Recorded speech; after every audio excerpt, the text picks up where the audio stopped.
Assalamualaikum warahmatullahi wabarakatuh. Waalaikumsalam warahmatullahi wabarakatuh. Alhamdulillah,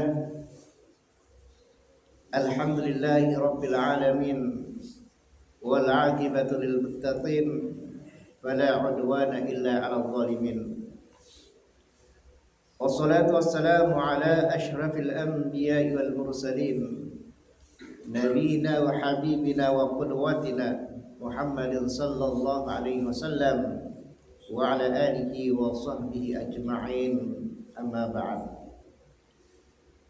Jamaah salat subuh rahimakumullah.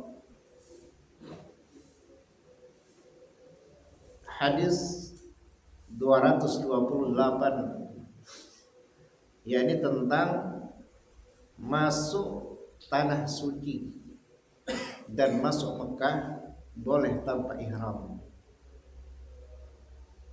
Sebagaimana hadis yang diriwayatkan dari Anas bin Malik radhiyallahu anhu, di mana dia mengatakan anna Rasulullah sallallahu alaihi wasallam dakhala Makkah ama Hudaybiyah, ama fathi Makkah, ama fath, wa ala ra'sihi mighfar. Falamma naza'ahu ja'ahu rajulun faqala ibnu Khatal muta'allaqun bi astaril Ka'bah. Faqala uqtuluhu. Bahwa Rasulullah Shallallahu Alaihi Wasallam itu masuk Mekah pada tahun penaklukan Amal Fathi, yaitu tahun 8 Hijriah.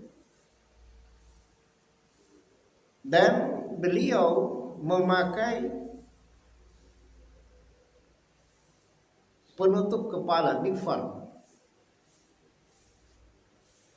topi besi.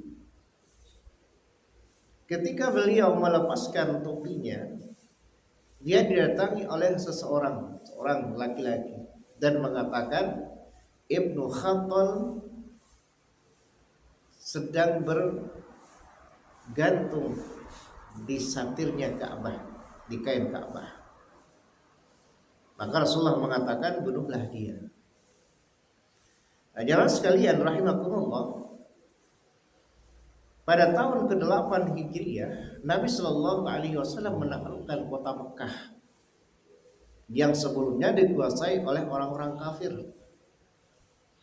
Beliau membawa pasukan kurang lebih dari 10.000 untuk menaklukkan kota Mekah. Dan Nabi Shallallahu Alaihi Wasallam masuk kota Mekah tidak dalam keadaan ihram.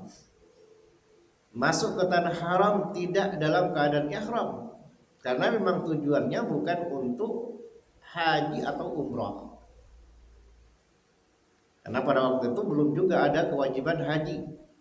Cuma Nabi hanya melakukan umrah. Karena kewajiban haji itu tahun ke-9 Hijriah. Nabi Shallallahu Alaihi Wasallam ketika masuk ke Mekah itu menggunakan peci besi, topi besi, namanya mighfar, penutup kepala. Nah, kata ulama, menggunakan mighfar, penutup kepala, baju besi itu tidak mengurangi tawakal kepada Allah Subhanahu wa taala. Tetapi itu juga tidak wajib dilakukan. Ya. Tetapi itu hanyalah wasilah atau jalan untuk melindungi diri, melindungi tubuh dari sabetan perang, dari panah, dan senjata-senjata lainnya. Ya. Karena Nabi Shallallahu Alaihi Wasallam itu melakukannya, memakai baju besi, bahkan baju besi beliau itu lebih dari satu. Pedang beliau lebih dari satu.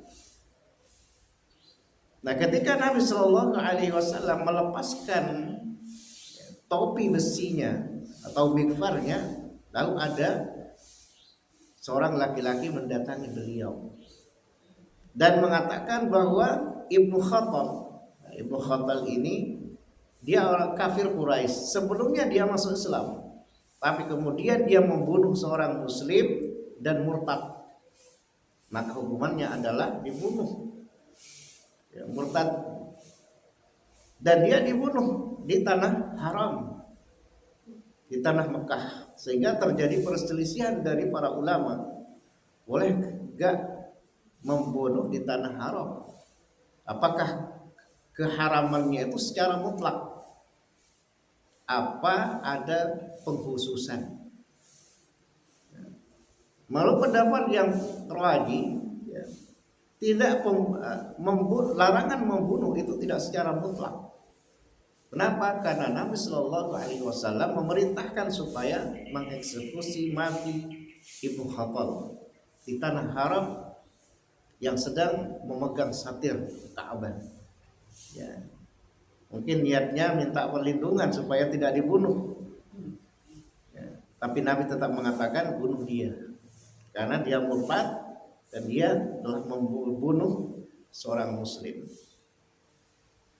Nah, jemaah sekalian rahimakumullah. Ya. Nah, dalam hadis ini, karena hadis ini berkenaan dengan masuk Mekah dan tanah haram, diambil satu istinbat dari ulama hadis, dari Imam Bukhari kemudian Imam Muslim, yaitu masuk Mekah tanpa ihram. Ya, misalnya untuk bekerja boleh tanpa ihram, tapi kalau niatnya haji atau umrah, maka dia wajib berniat ihram dimulai dari miqat makani, ya, yaitu tempat memulainya ihram dan menggunakan kain ihram. Alhamdulillahirabbil alamin. Wassalamualaikum warahmatullahi wabarakatuh. Waalaikumsalam warahmatullahi